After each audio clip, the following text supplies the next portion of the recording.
Cara, sim, né, a gente tem que pensar que os Estados Unidos nasceu com uma profunda ojeriza ao Estado, porque eles se sentiam oprimidos pelo reino inglês, né? Eles eram súditos e no começo eles não queriam nem fazer a separação do reino, eles queriam só ter direito a voto, né?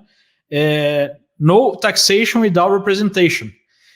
Como o reino foi, digamos assim, inábil, não percebeu que se desse, digamos assim, o direito a voto já resolveu o problema, tentou manter, né, o poder sobre as colônias sem dar direito a voto, e então houve a rebelião. Então a rebelião nasceu já com uma desconfiança em relação a um poder central.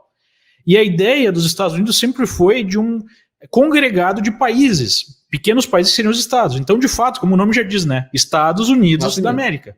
São de fato estados que têm tem suas próprias leis, né, em relação ao poder central. Tanto é que a primeira versão do país, a primeira versão da Constituição que estava sendo debatida era tão fraca em relação à força de um governo central que eles tiveram que reforçar um pouco com o tempo. Porque basicamente a função do governo central era só relação exterior e defesa, né, de todos os estados. Não tinha muito poder. Então a lógica toda americana, e esse é um dos segredos do sucesso americano, é essa desconfiança com o poder estatal, né? E a desconfiança com o populismo. Tanto é que a palavra democracia, ela nem aparece na Constituição, o que aparece é republic.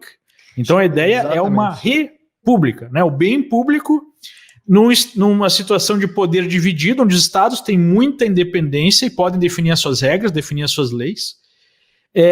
Então esse é o espírito americano.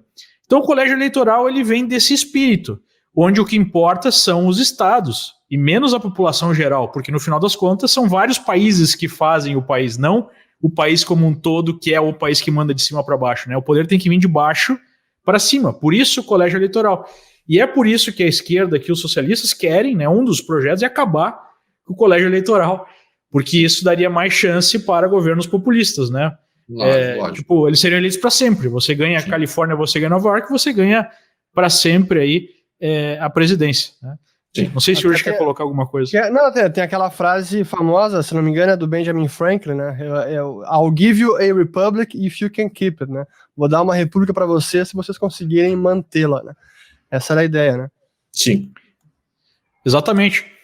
Tanto é que na Guerra Civil, a grande discussão não era de fato se existia a questão da escravidão ou não, mas se os estados tinham o direito de ter leis individualmente. E se, em primeiro lugar, tinha o direito de sair da formação da confederação de estados, né? Essa era a principal discussão. Então, o que a gente está vendo, e isso o próprio Thomas Jefferson, né, colocou quando ele era presidente, é que com o tempo passando, esse ideal vai sendo diminuído e o governo central vai ficando cada vez mais forte. Para você ter uma ideia, até o início do século XX nem existia imposto de renda nos Estados Unidos. Pouco imposto existia, né?